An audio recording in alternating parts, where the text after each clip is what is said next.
Alrighty, hello and welcome to a micro tour of the stern. It's 4 o'clock GMT on the 40th day of our row.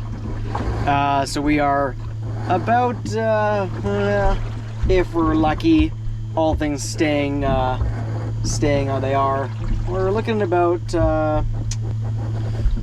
less than 30 hours out from the finish line. So I thought I'd give you guys a chance to see what the stern cabin looks like after 40 days, along with kind of how I control the boat from here to a degree. So I'll show you kind of the layout first, and we'll go into a little bit more detail. So I'm currently sitting in the stern, doors closed. Right behind me is the auto tiller compartment. I'm not going to open that though, because there's some garbage in there, so I'll make a separate little video about that. But anyways, so right behind me is the auto tiller compartment. It's pretty much always closed. If I'm looking up here, it's the ceiling. You know, it's not that high. But if I reach up my arm, you know, I touch right away. And I'm pretty laid back here. I'm lying on the cushion, so there's not a lot of space between the roof and the floor here. Probably about 4 feet, if I had to guess. So anyway, let's take a look through. So right in front of me is the door. So that's looking on the outside. We just have one of these standard, you know, car windshield reflective covers on, which we cut to fit. Here we've got our knife, which needs some super glue, which we are out of super glue. But we've got our knife, our glow stick there, fairly handy tool, just in case of emergency. We've got our wristwatch here, which are with the timer. You'll see these numbers upside down, right? You're kind of like, Jonathan, those are upside down. The reason they're upside down is because if the boat capsizes and it doesn't self-right, this is an easy way for people outside to communicate what the person inside should do. Go to side 2, go to side 1. That's the theory. So, down here, there's a little bit of space, probably about, call it 8 inches. This is where your legs go, way down there. And it goes pretty deep, all the way back there. You can kind of see, it probably goes another 5 feet or so, all the way to the very back. To that bulkhead, and basically right above me here, this section in the middle, this section is where the seats go. So if you remember outside in position 3, that's where the buoys are, where we sit most of the time. So stuff off to the left here, this is my personal bag of clothes and my pillow and a blanket, which I never ended up using. funny thing that, yeah. We've got our first aid kit. First aid kit here contains, you know, some pretty basic stuff that we just use on a daily basis, more or less. There's like motion sickness. This is nappy rash for our butts. It's actually incredibly useful. This is our scopolamine seasickness patches. We stopped using these about day 7, I think was the latest.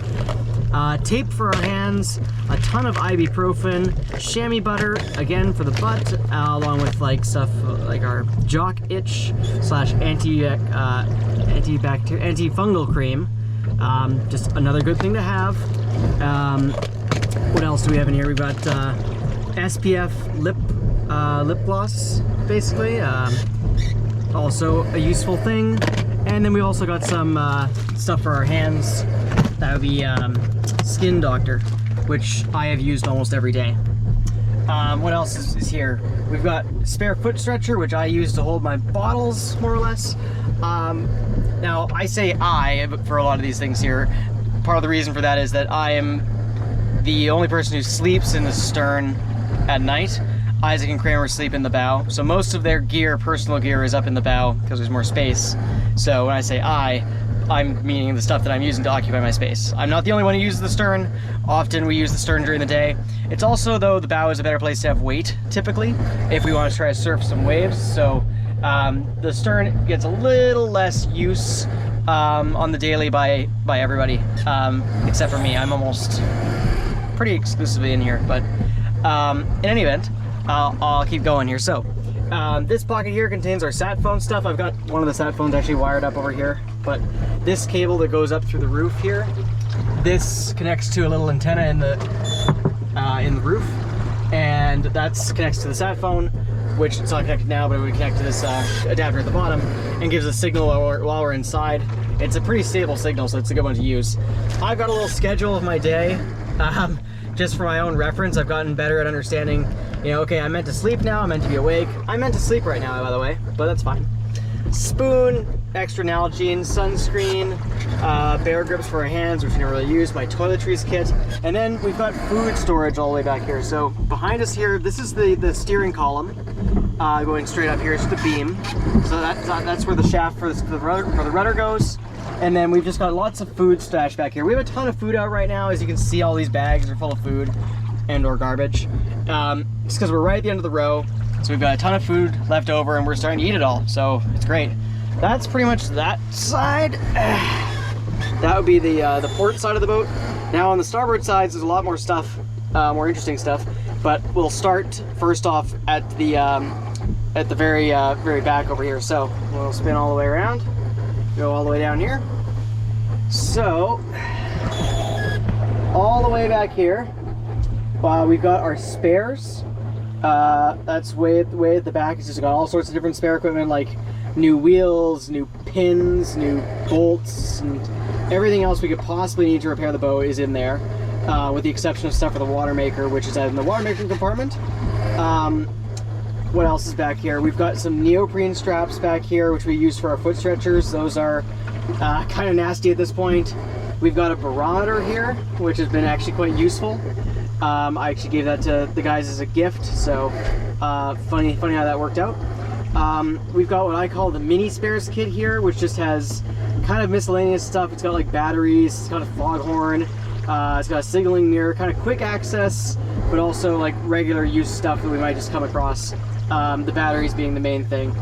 Otherwise, we've got like GoPro footage, GoPro kind of batteries here as well. But the other thing here is just my pile of clothes. These are my clean clothes, my dirty clothes. I just stash right there.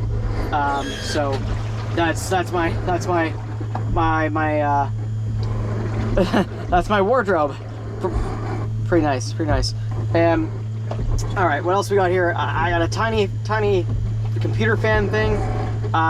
It's been kind of helpful, not the best, but it works. We've got the tiny toolkit here. It's just the big toolkit is in the bow.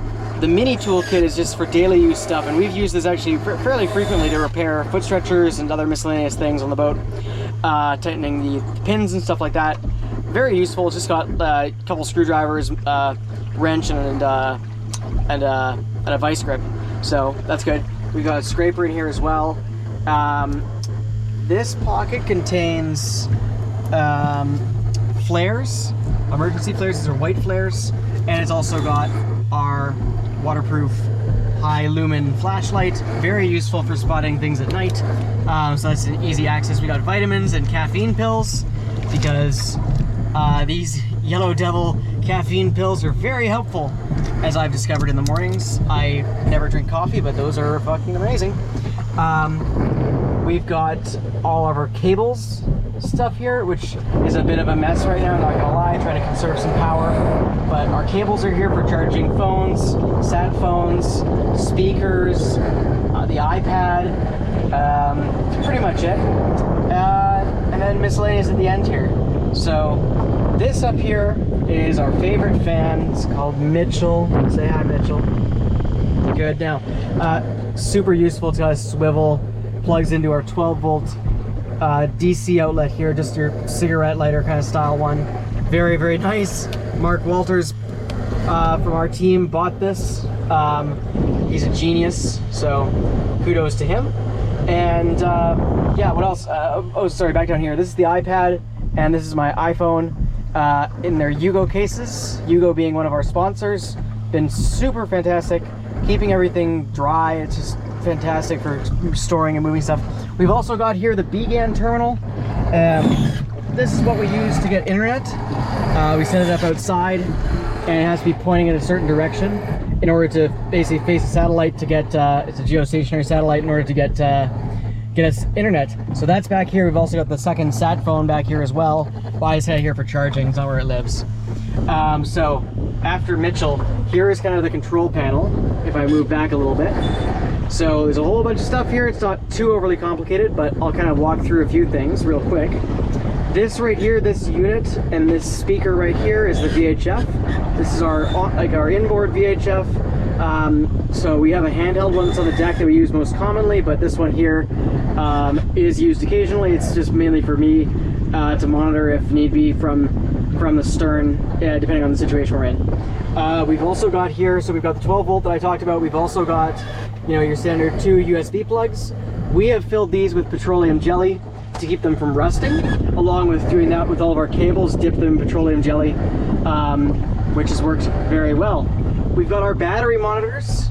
So we got battery 1, which connects to the solar panel on the bow, and battery 2, which connects to the solar panel above me here in the stern. Kind of telling us what we're doing. We're currently making water, so this is discharging a lot. So we're currently pretty low on power, 12.9 and 13.0. I prefer these to be at 13.3, but typically these need to be at minimum 12.6 in order for us to switch between the batteries. We do that using this switch here. You can see right now it's actually pointed to battery 1, so we're burning power off battery 1. You can do battery 1 and 2, but I prefer to keep it battery 1 or battery 2, so we know if there's a problem, it's easier to isolate. So I usually switch them back and forth to manage that.